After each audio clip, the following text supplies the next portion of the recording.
Hello friends, आज हम आप सबके लिए लाए हैं मोदू नॉवल एक्सप्लेनेशन का पार्ट 49। लुओवेंजी ने कहा, तुम 3 लाख वुन से एक पुलिस ऑफिसर को खरीदना चाहते हो?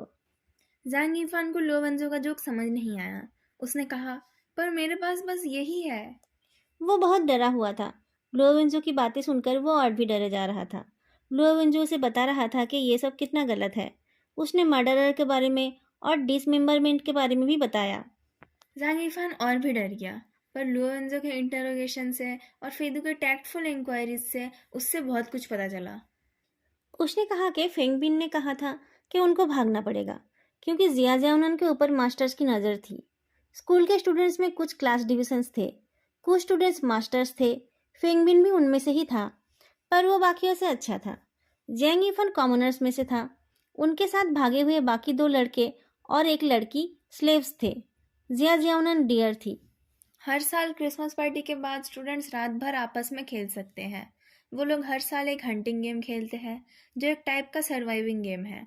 हर साल क्रिसमस से पहले लॉटरी से 5 लोगों को कॉमनर के तौर पर उस गेम के लिए चुना जाता है। उनमें से जो हंटिंग गेम में जीतता है वो मास्टर्स को ज्वाइन कर सकता है। मास्टर्स को ज्वाइन करके क्या फ़ायदा मिलता है? किसी को भी बुली कर सकते हैं? लुओवेंजो ने पूछा।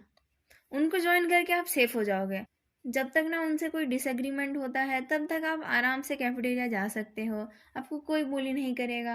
आप स्लेव या प्रे नहीं बनोगे। आपके पास डॉर्मिटरी की और बिल्डिंग की चाबी रहेगी। आपको रात को लॉकड आउट नहीं होना पड़ेगा। तो ये गेम खेलते कैसे हैं? लुओवेंजो ने पूछा। गेम शुरू होते टाइम डियर या प्रे का नाम अनाउंस किया जाता है और उसे छुपने के लिए 5 मिनट टाइम दिया जाता है। उसके बाद सुबह तक का टाइम होता है उसे ढूंढने के लिए। तुम्हारा स्कूल तो इतना बड़ा है, उसमें वो छोटी सी लड़की तो कहीं भी छुप जाती। 5 लोग उसे कैसे ढूंढ लेते? लुओवेंजो ने पूछा। 5 लोग नहीं, पूरा स्कूल उसे ढूंढता, फेदू ने कहा। पर प्रे को पकड़ने के बाद क्या होता है? जैंग इफान के चेहरे का रंग उड़ गया। Happy laughter and cheerful voices are everywhere. You can't see any of the tears these people hide behind their laughter. Demons. लगभग 40 की उम्र की उस फीमेल टीचर का नाम है गेहनी। हल्का मेकअप, चश्मा और स्टाइलिश कपड़ों में वो बहुत डिग्निफाइड लग रही है। इतनी डिग्निफाइड कि वो मिडिल स्कूल टीचर जैसी लग ही नहीं रही है। No time, no energy, no proper setting, no one to see and no money. एक फीमेल होमरूम टीचर की लाइफ तो ऐसी ही होती है। उस टीचर ने कहा कि वो बस कुछ महीने पहले ही उस क्लास की होमरूम टीचर बनी है। लुओवंजो ने उस दूसरी भागी हुई लड़की वांग जियाओ के बारे में पूछा तो वो बताती है कि उनको अपने सारे स्टूडेंट्स के बारे में पता है। उनके कहने के मुताबिक वांग जियो वेल बिहेव्ड और शांत स्वभाव की लड़की है। उसका रिजल्ट बहुत अच्छा तो नहीं है, पर वो इंग्लिश में अच्छी है। मैंने सुना कि उसका रिजल्ट अच्छा नहीं था तो उसके पेरेंट्स ने बहुत पैसे लगाकर उसका एडमिशन कराया है, लोवेंजो ने कहा। यूफेन मिडिल स्कूल में सब अपने बच्चों को डालते हैं ताकि उनको विदेश में पढ़ने जाने का मौका मिले। सब पेरेंट्स को ही अपने बच्चों के लिए हाई एक्सपेक्टेशन रहती है। उनको बेस्ट एजुकेशन देने के लिए उनको थोड़ा खर्चा करना पड़ता है। थोड़ा खर्चा नहीं, ऑर्डिनरी घर के पेरेंट्स को अपना सब कुछ लुटा देना पड़ता है। उसका जो रिजल्ट है उससे तो उसका ऑर्डिनरी अंडर ग्रेजुएट कॉलेज में पढ़ना भी मुश्किल है। अगर उसे विदेश जाने का मौका नहीं मिला तो, लोवेंजो ने कहा, इसका मतलब है कि उसके साथ चाहे कुछ भी हो जाए उसे अपनी पढ़ाई जारी रखनी है और विदेश जाना है। उसे अपने साथ हो रहे सारे अत्याचार को भी सहते रहना है और चुप भी रहना है। उसका हाल ऐसा है कि वो मर जाएगी पर किसी को कुछ बोल नहीं पाएगी। मैंने ठीक कहा ना टीचर? टीचर गे ने कहा, किस बुलिंग की बात कर रहे हैं आप? हमारी क्लास तो। बहुत फ्रेंडली है, एक बड़ी सी हैप्पी फैमिली है। लुओंजो ने बात को पूरा किया। आपको क्रिसमस पार्टी के बाद की एक्टिविटी के बारे में पता नहीं है? हाँ, पता है। इन सब बच्चों को पढ़ने के लिए विदेश जाना है, इसलिए इनको वहाँ के एक्टिविटीज़ को जानने का मौका दिया जाता है। साल में एक बार उनको पूरी रात मस्ती करने का मौका दिया जाता है। मस्ती मतलब हंटिंग गेम? Hunting game? आजकल के बच्चे कैसे अजीब अजीब नाम देते हैं। वो तो बस एक हाइड एंड सीक का गेम है। पिछली रात लुओवंजो और फेदू ने जांग यीफान से बहुत सारा इन्फॉर्मेशन निकाल लिया था। पिछले क्रिसमस में वांगजियाओ प्रे बनी थी। वो स्कूल में नई थी। उसे पता नहीं था कि उसके साथ क्या होने वाला है। वो डॉर्मिटरी के पब्लिक टॉयलेट में छुपी थी। छुपने से पहले उसने एक लड़की से बात भी की थी। 10 मिनट बाद एक लड़की ने आकर उसके बाल पकड़कर खींच निकाला था और उसी टाइम से उसका नाइटमेयर शुरू हो गया था। उस टाइम से उसका पोजीशन ऐसा हो गया कि कोई भी उसके साथ कुछ भी कर सकता है। लोवेंज ने कहा, पर हाइड एंड सीक में तो सबको छुपने का और ढूंढने का मौका मिलता है। मैंने ऐसा तो कभी नहीं सुना कि जिसे ढूंढा गया उसे टॉयलेट का पानी पीना पड़ता है। क्या? पिछले साल आपके इस हाइड एंड सीक गेम में वांग जियाओ को टॉयलेट से पानी पीने के लिए कहा गया था। जब उसने इनकार कर दिया था, तब आपके बिग हैप्पी फैमिली वालों ने उसके सारे कपड़े उतारकर उसे लॉबी में खड़ा कर दिया था। उसकी फोटोज भी स्टूडेंट्स में सर्कुलेट की गई थी। लोवेन जो एक फाइल फेंकते हुए बोलता है, आप देखना चाहेंगी टीचर गे? गेनी फोल्डर को खोलते ही तुरंत बंद कर देती है। मुझे ये सब नहीं पता था। मैं उस टाइम उनकी होमरूम टीचर नहीं थी। पूरे 6-7 महीनों तक पेट्रोलिंग टीचर उस लड़की को रात के टाइम डॉर्मिटरी के बाहर पकड़ते रहे। उसके खिलाफ डिसिप्लिनरी एक्शन भी लिया गया। और आप कह रही थी कि वो शांत और वेल बिहेव्ड है। मुझे लगा कि मुझे पुलिस के सामने उसे बुरा नहीं बोलना चाहिए। आप तो बहुत सिंसियर हो। तो आप ये भी जानते होंगे कि क्यों वो रात को बाहर रहती थी? लुओबंजे ने कहा, क्योंकि लाइट्स आउट होने से जस्ट पहले उसके कपड़े और बेडिंग को डॉर्मिटरी से बाहर फेंक दिया जाता था। और जैसे ही वो सब लेने बाहर जाती थी, डॉर्मिटरी को और फ्लोर को लॉक कर दिया जाता था। ये सब होने के बाद भी उसने किसी से कंप्लेंट क्यों नहीं किया? क्योंकि उसे पता था उसके साथ टॉर्चर होते देखकर भी टीचर्स अनदेखा करके चले जाएंगे।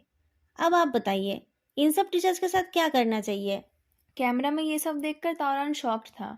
उसने फेदू से पूछा, क्या ये सच है या फिर वो ऐसे ही फेंक रहा है? फेदू वुफेन मिडिल स्कूल का रोस्टर चेक कर रहा था।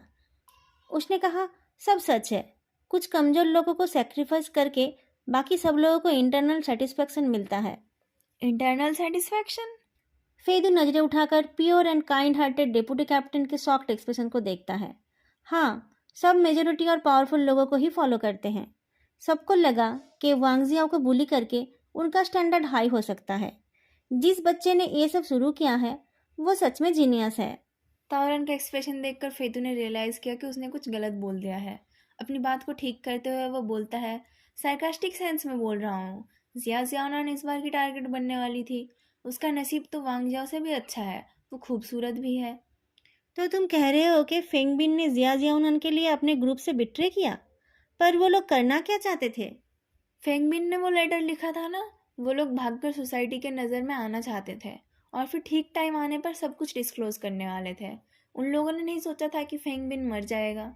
रुको, तावरन ने हाथ दिखाया। तुम्हारा मतलब है कि वो लोग ये सब एक्सपोज करना चाहते थे, पर फेंगबिन के मौत से सब डर गए? इसका मतलब उस मिडिल स्कूल के बच्चे लोगों को चुप कराने के लिए मर्डर भी करा सकते हैं? लुओंजो के सवालों से गेनी का डिफेंस टूट गया था। वो अपनी डिग्निटी भूलकर रोए जा रही थी। मैं तो बस एक सैलरीड एम्प्लॉई हूँ। बहुत सारे स्टूडेंट्स बड़े घर से आते हैं। हमें उनके करतूतों को अनदेखा करना पड़ता है। हम पर दया कीजिए कैप्टन लुओ। मुझे नहीं पता था। बुलसिट, लोवेंजे ने कहा। उसकी आवाज़ से गेनी बिल्कुल गूंगी बन गई। लुओंजो ने कहा, आपके एक स्टूडेंट ने एक किलर को भी हायर किया था। अगर आप कोई एक्सप्लेनेशन नहीं देंगे तो आपको भी सस्पेक्ट माना जाएगा। गेनी डर कर रहम की भीख मांगने लगी। उसने कहा कि उसे कुछ नहीं पता। फेदू ने उसे अच्छे से देखते हुए कहा, वो जानती है। वाओ, होमरूम टीचर भी उसे प्रोटेक्ट कर रही है। उस स्टूडेंट की फैमिली वाकई किसी हाई पोजीशन में है। शायद कोई ट्रस्टी या तो जिसने बहुत पैसे डोनेट किए हो। कुछ और भी है? तावरन ने पूछा। तावरन भैया, मैं सोच रहा था कि उन लोगों ने जिया जियानॉन को क्यों चुना। क्योंकि वो स्कूल में नहीं है। उसकी फैमिली पुअर है और कोई उसे सपोर्ट करने वाला नहीं है। नहीं, अच्छी ग्रेड वाली सुंदर लड़की अच्छी चॉइस नहीं है। उसे बहुत लड़के पसंद करते होंगे। उसे टारगेट करके वो लोग आपस में ही उलझ जाते हैं। तो फिर एक्सेलेंट ग्रेड्स। फेदू रुक गया।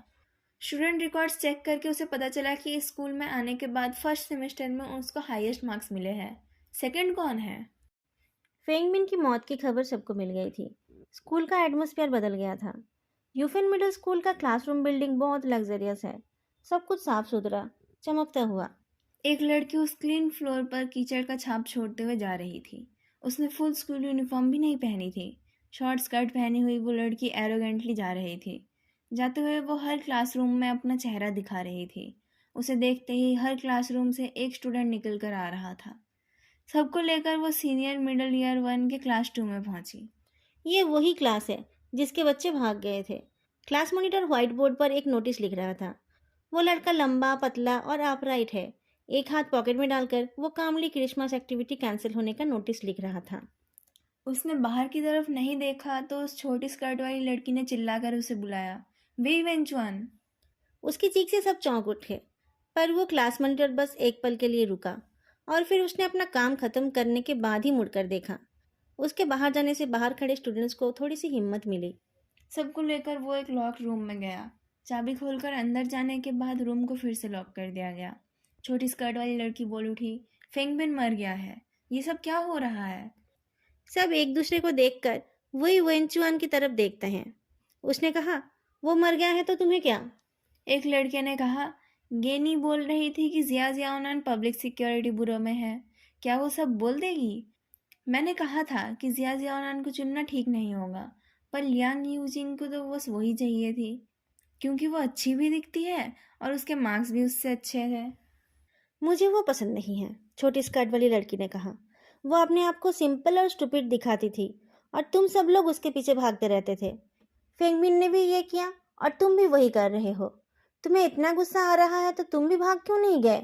वेई वेंचुआन के एक इशारे से ये दो लड़ने वाले चुप हो गए। फेंगबिन भाग गया था और उसका मर्डर हो गया है, इससे तुम्हें क्या? गेनी और जिया जियाओनान भी क्या कर लेंगे? एक प्रिंसिपल को देखकर गर्दन झुका लेती है और दूसरी तो मार खाकर भी चुप रहती है। जो लड़का थोड़ी देर पहले बोल रहा था, उसने कहा, अगर बाकी लोग? अगर कोई मुंह खोल भी देता है तो क्या होगा? तुम लोग इनकार कर देना। पुलिस के पास क्या कोई एविडेंस है? और अगर एविडेंस हो भी तो क्या वो लोग पूरे स्कूल को अरेस्ट करेंगे? पुलिस के पास और भी बहुत टेंशन है। वो तुम्हारे जैसे मिडिल स्कूल स्टूडेंट्स पर अपना टाइम वेस्ट नहीं करेंगे। उससे अच्छा वो लोग उस वांटेड क्रिमिनल का पीछा करेंगे। फेंगमिन के मर्डर के बारे में सारे मीडिया में बताया जा रहा था, पर उसको मारने वाला नेशनल रोड 327 का वांटेड क्रिमिनल है, ये बात पुलिस ने किसी को भी नहीं बताई थी। सब उसकी बात सुनकर चुप हो गए। छोटी स्कर्ट वाली लड़की ने हेजिटेट करते हुए पूछा, जिसने उसे मारा वो एक वांटेड क्रिमिनल है? जिसने कोई मर्डर किया है वो तो वांटेड बन ही जाएगा, वही वंचुआन ने कैजुअली कहा। बेल बजते ही सब निकल गए। वे वेंचुआन लास्ट में डोर लॉक करके चलने लगा। वो दूसरा लड़का उससे बात करने के लिए सबसे पीछे धीरे धीरे चल रहा था।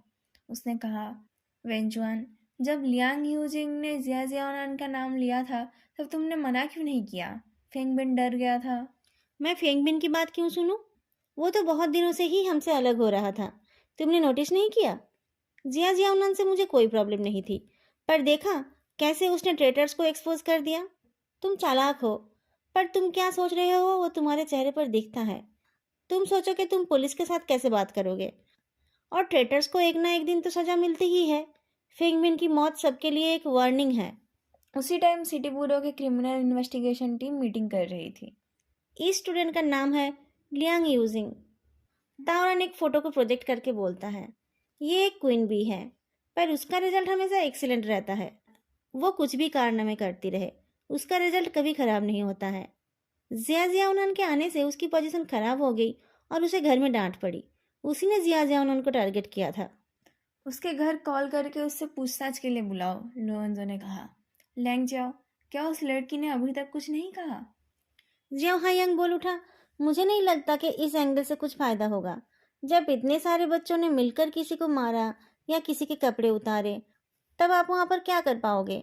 उनको बस क्रिटिकल एजुकेशन देकर काम निपट जाएगा। अगर आप स्टूडेंट्स को बुलाएंगे तो उनके पीछे लॉयर्स भी आ जाएंगे, आपको कुछ नहीं मिलेगा। मेरे ख्याल से आपको लू गुओसेंग से इन्वेस्टिगेशन करना चाहिए। मर्डर के बाद लू गुओशेंग गायब हो गया है, कोई उसे लेकर गया है। अगर एक वांटेड क्रिमिनल 15 साल से आराम की जिंदगी बिता रहा है तो उसे कैसे ढूंढा जा सकता है? तावरान ने पूछा। लुओवेंजो ने इस बात पर कुछ नहीं कहा। वो काम बांटने लगा। ताओरन, तुम स्कूल में जाकर देखो।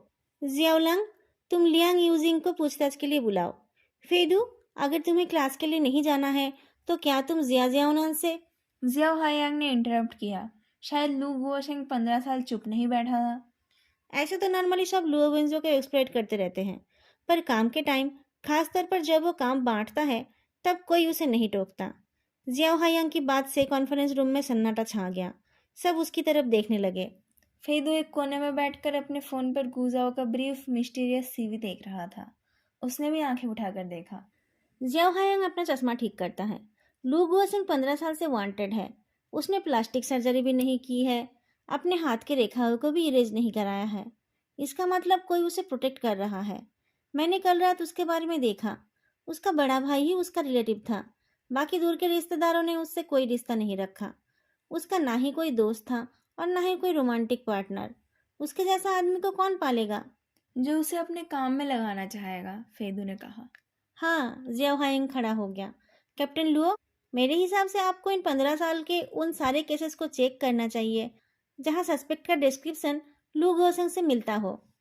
ये तो बहुत मुश्किल काम है, लैंग ने कहा। ऐसा भी तो हो सकता है कि उसे कभी यूज़ किया ही ना गया हो। लुओ वेंजो अपनी नोटबुक बंद करके अपनी सर्च लाइट जैसी नजरों को जियाओ हायंग के चेहरे पर डालता है। 15 साल में इस शहर में डिसमेंबरमेंट का कोई केस नहीं हुआ। क्या हमें पूरे देश के केसेस को देखना पड़ेगा? तुम्हारे पास कुछ और एविडेंस है? जिया हायांग कुछ बोल नहीं पाया। 3 सेकंड वेट करके लुओ वेंजो ने मीटिंग को खत्म कर दिया और सबको अपना मुंह बंद रखने के लिए कहा। सब लोग निकल गए तो जियाओ हायांग भी हॉल के एंड वाले मेंस वॉशरूम में चला गया, जहाँ ज़्यादा कोई नहीं जाता था। अंदर कोई नहीं है देखकर उसने जल्दी से एक नंबर पर कॉल किया और किसी को फेंगबिन के मर्डर के बारे में इंफॉर्मेशन दिया। उल्टे साइड से और भी बहुत कुछ पूछा जा रहा था, पर जियाओ हायांग ने कॉल कट कर दिया और फिर वो धीरे से बाहर निकल गया। उस बाथरूम में एक छोटा सा रूम था जहाँ पर क्लीनिंग का सामान रखा जाता था। जियाओ हायांग के निकलने के बाद वहाँ से फेदू निकल आया।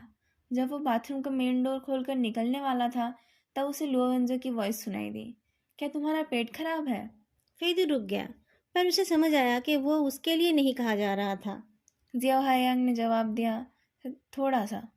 मैंने तुम्हारा फैमिली बैकग्राउंड चेक किया है। ऐसे तो तुम्हारी फैमिली बैकग्राउंड बहुत सिंपल है। तुम्हारा सौतेला भाई यूनिवर्सिटी जाने वाला है। इसका मतलब जब तुम्हारे पेरेंट्स का डिवोर्स हुआ था तब तुम बहुत छोटे थे। तुम्हारी मम्मी एक रेगुलर जॉब करती थी। उनका रिकॉर्ड अच्छा था। तुम्हारे पापा ने दूसरी शादी की थी, तो तुम्हारी कस्टडी तुम्हारी माँ के पास ही थी। उनके मौत के बाद ही तुम अपने पापा के साथ रहने गए। ये सब क्या है? तुम अपनी मम्मी के पास 4 साल थे। वो काम में बिजी रहती थी, इसलिए वो तुम्हें अपने पड़ोसी के घर भेज देती थी। और वो पड़ोसी हमारे इस क्रिमिनल इन्वेस्टिगेशन टीम के एक सीनियर थे। उनका नाम था गुजाओ। फेदू चुपचाप खड़ा रहा और बाहर भी सन्नाटा छा गया। बहुत देर बाद जियाओ हायंग ने कहा, तो क्या सिटी ब्यूरो की क्रिमिनल इन्वेस्टिगेशन टीम सिर्फ रिलेटिव्स को ही नहीं बल्कि नेबर्स को भी इन्वेस्टिगेट करती है? लुअंजो ने कहा, मुझे मेरे टीम मेंबर्स के पर्सनैलिटी से कोई प्रॉब्लम नहीं है और मुझे सबसे एक बिग हैप्पी फैमिली वाला वाइब भी नहीं चाहिए। अगर कोई घुल मिल कर रहना चाहता है तो वो वैसा रह सकता है, और अगर कोई अपने आप में रहना चाहता है तो वो वैसे ही रह सकता है। मुझे तुमसे कोई प्रॉब्लम नहीं है। हमारे प्रेसिडेंट फे की भी बहुत सारी बैड हैबिट्स हैं, मैं उसे भी कुछ नहीं बोलता। फेदी समझ गया कि लुओ वेंजो को उसका प्रेजेंस पता चल गया है। वो चुपचाप डोर खोलकर निकल आया। उसे देखकर जियाओ हायंग चौंक कर पीछे हो गया। पर जियाओ हायांग, तुम्हें इस बात का ध्यान रखना है कि तुम कहाँ हो। तुम्हें अपने सेल्फिश मोटिव्स को हटाकर काम पर ध्यान देना चाहिए। तुम्हारे पर्सनल लाइफ में क्या हो रहा है उससे मुझे कोई मतलब नहीं, पर यहाँ पर जो केसेस आते हैं वो बहुत इम्पोर्टेंट है। तुम अपने पर्सनल रीज़न से उनके साथ लापरवाही नहीं कर सकते। जियाओ हायंग क्या बोलेगा समझ नहीं पा रहा था। पॉलिटिकल टीचर लुओ, मुझे आपके आइडियोलॉजिकल टीचिंग को इंटरप्ट करना पड़ेगा, फिर दीवार पर ठेस लगाकर बोलता है। ऑफिसर जियाओ, आप अभी अभी किसको बता रहे थे कि लू गुओशेंग ही मर्डरर है? लुओ वेंजो ने उस फोन कॉल को नहीं सुना था। उसे ये बात पता चलते ही उसने जियाओ हायांग का कॉलर पकड़ लिया। तुम्हारा दिमाग खराब हो गया है? पता नहीं कितने क्रिमिनल्स ये सब इन्फॉर्मेशन पाना चाहते हैं। क्या तुम उनके आदमी हो? ऐसी इन्फॉर्मेशन से आम आदमी में पैनिक फैल जाएगा और पता नहीं कौन इससे क्या फ़ायदा उठा लेगा। तब तुम कैसे अपना स्टेटमेंट वापस लोगे? सिटी ब्यूरो की क्रेडिबिलिटी का क्या होगा? जियाओ हायांग लोवेंजो के हाथ से अपने आप को छुड़ा नहीं पाया। उसने कहा, आप पुलिस वालों की क्या क्रेडिबिलिटी है? हम पुलिस वाले? तुम्हें पुलिस की सैलरी नहीं मिलती है? लोवेंजो ने उसका फ़ोन छीन लिया। तुम खुद इसे अनलॉक करोगे या फिर मैं तुम्हें हैंडकप पहना दूं और टेक्नीशियन से इसे अनलॉक कराऊं? जियाओ हायांग लोवेंजो के पंजे में फंसा हुआ था। उसने किसी तरह से कहा, जो मर्जी कर लीजिए। फेदू ने कुछ नंबर्स बताए तो जियाओ हायांग का चेहरा बदल गया। फ़ोन लेकर फेदू ने उसे अनलॉक किया और कॉल लॉग खोल लिया। देखो इसने किसे कॉल किया था। फिर लैंग जियाओ को बोलो उस नंबर को ट्रेस करे। अगर ये कोई प्रेस है तो उनके सुपीरियर से बात करना पड़ेगा। लुओ वेंजो की बात कंप्लीट होने से पहले ही फेदू ने लास्ट डायल नंबर पर कॉल लगा दिया। हेलो, क्या ये एडिटर वांग है? मैं हयंग नहीं, वो अभी बात नहीं कर सकता। क्या आप बता सकते हैं कि आप किस कंपनी से हैं? यान सिटी मास मीडिया। अच्छा, बहुत बढ़िया। उस कॉल को ख़त्म करके फेदू अपना फ़ोन निकाल कर एक वॉइस मैसेज भेजता है। म्याऊं म्याऊं। यान सिटी मास मीडिया को बोलो कि उस मिडिल स्कूल के बच्चे के मर्डर के बारे में कुछ उल्टा सीधा ना बोले। ये काम अभी करो। असिस्टेंट मियाओ का रिप्लाई आया, ठीक है। जिया हायांग का फ़ोन वापस करते हुए फेदू ने कहा, मुझे अभी अभी इस मीडिया के स्टॉक्स मिले हैं। अभी तक मुझे उसे रिस्ट्रक्चर करने का टाइम नहीं मिला। सॉरी। जिया हयंग अपनी दुनिया में ही रहता है। उसने कभी फेदू पर ध्यान नहीं दिया था। उसे लगा था कि वो बस एक निठल्ला अमीरजादा है। उसने लुओविंजो को धक्का दिया। आप लोग पावरफुल हो, कुछ भी कर सकते हो, और कोई कुछ बोल भी नहीं सकता। पहले भी ऐसा ही था, अभी भी ऐसा ही है। चलो कहीं और जाकर बात करते हैं, कहकर लुओ वेंजो उसे एक खाली स्टेयरवेल में ले गया। जब से उसे फेंगबिन के मर्डर के बारे में पता चला था, तब से वो 15 साल पहले के उस केस के बारे में सोच रहा था। वो किसी तरह से उस लू गुएसम को ढूंढना चाहता था। लुओविंजो ने मुंह बंद रखने के लिए कहा, तो उसने इम्पल्स में वो कॉल कर दिया था। अब बताओ किसने तुम्हारे साथ गलत किया है? उस केस के 1 साल बाद एक केस में लू गुएसम का फिंगरप्रिंट मिला था, जियाओ हायंग ने कहा। इम्पॉसिबल, हमने उसके बारे में अच्छे से छानबीन की है। क्योंकि वो एक स्कैंडल था। लो वेंजो को गुजाओ के बारे में वो डिसिप्लिनरी रेजोल्यूशन याद आया जिसे उसने इंटरनेट पर पढ़ा था। 327 केस में 2 पुलिस वाले रिस्पॉन्सिबल थे, एक गुजाओ और दूसरे शायद ऑफिसर रियांग। ऑफिसर रियांग उस टाइम छुट्टी पर थे जब गुजाओ को कुछ लीड मिला था। गुजाओ तुम्हारे क्या लगते हैं? ये सवाल जियाओ हायंग के दिल में एक सुई जैसा चुभा। उसने कहा, मेरे पेरेंट्स हमेशा लड़ते रहते थे। पापा घर भी नहीं आते थे। अंकल गू ही वो इंसान थे जो मेरे पिता जैसे थे। जिया हायांग की माँ एक हॉस्पिटल में नर्स थी जहाँ काम का प्रेशर बहुत ज़्यादा था। काम पे जाने से पहले वो खाना बना देती थी और छोटे से हायांग को घर में लॉक कर देती थी। एक दिन जल्दबाजी में वो खाना छोटे बाउल में रखना भूल गई। हायांग एक स्टूल में चढ़कर खाना लेने की कोशिश कर रहा था, पर खाने के बर्तन के साथ वो खुद भी नीचे गिर गया। गुजा उस टाइम काम से वापस आ रहे थे। बाहर से उसका रोना सुनकर उनको लगा कि अंदर कुछ एक्सीडेंट हुआ है। किसी ने डोर नहीं खोला तो वो डोर खोलकर अंदर चेक करने गए। जियाओ हायंग को लगा कि कोई हीरो उसे रेस्क्यू करने आए हैं। तब से अगले 4 साल गुजाओ ने उस बच्चे का ध्यान रखा। जब जब जियाओ हायांग डैड शब्द लिखता था, तब तक उसे गुजाओ ही याद आते थे। वो बड़ा होकर उनके जैसा पुलिस ऑफिसर बनना चाहता था। गुजाओ उसे इन्वेस्टिगेशन की स्टोरी सुनाया करते थे। जियाओ हायंग चाहता था कि गुजा उसकी माँ से शादी करके उसके डैड बन जाए। गुजाओ कहते थे कि वो ऐसे ही उसके डैड हैं और उसे बड़ा होकर उनका ध्यान रखना है। 327 केस के टाइम वो बहुत बिजी थे, रेगुलर घर भी नहीं आते थे। मैं उनके पौधों को पानी देने जाया करता था, जिया हयांग ने कहा। इसके 1 साल बाद जब मैं रात को उनके घर सो रहा था, तब रात को पानी पीने जाते टाइम मैंने सुना कि वो फ़ोन पर बोल रहे थे। मुझे पता है ये बहुत अजीब है, पर वहाँ पर सिर्फ लू गुओशेंग नहीं था। इसका क्या मतलब है? लुओवेंजो परेशान होकर पूछता है। 8-9 साल के बच्चों को सब इग्नोर कर देते हैं, पर उनकी क्यूरियोसिटी और इमेजिनेशन बहुत हाई होती है। उस टाइम सारे पुलिसमैन अपने साथ नोटबुक कैरी करते थे। जियाओ हायांग चोरी से उनकी नोटबुक देखने लगा। उसे एक नोट दिखा। फ्लावर मार्केट के एक सॉन्ग एंड डांस हॉल में शराबियों ने एक बड़ा बखेड़ा खड़ा कर दिया था। उसमें एक आदमी की मौत हो गई थी। कल्प्रिट को पकड़ने के लिए इन्वेस्टिगेशन किया गया तो एक बियर बॉटल में लू गोशेंग का फिंगरप्रिंट मिला। तुम्हें इतनी पुरानी बात याद है? मेरी मेमोरी ऐसी ही है और मैं इन सब के बारे में रोज सोचता हूँ। फेदू अब तक चुप था। उसने पूछा, उन्होंने कहा कि वहाँ सिर्फ लू गुआसंग नहीं था। कहाँ? वो एक large scale high quality entertainment centre था जिसका नाम था the right bank of the Sen. उसे लोवर भी कहा जाता था। द लोवरे एक टाइम इस शहर का सबसे लग्जरियस एंटरटेनमेंट प्लेस था, पर वहाँ आग लग गई थी। फेदू ने कहा गया था कि उसके फायर सेफ्टी में प्रॉब्लम था। उस पर फाइन लगाकर उसे बंद कर दिया गया था। बाद में उसका नामो निशान मिट गया। लोवेंजो एक एक करके उन दोनों नौजवानों को देखता है। दोनों उन 10-15 साल पुरानी बातों को ऐसे याद कर रहे थे जैसे कि वो अपने फैमिली के ट्रेजर के बारे में बात कर रहे हो। उनकी बातें सुनकर लग नहीं रहा था कि वो अपने अर्ली 20s में हैं। दोस्तों, आज का पार्ट मैं यहीं पर ख़त्म कर रही हूँ। ये पार्ट कैसा लगा बताना मत भूलना, और अच्छा लगे तो वीडियो को लाइक भी कर देना। फिर मिलेंगे अगली वीडियो में। तब तक के लिए बाय।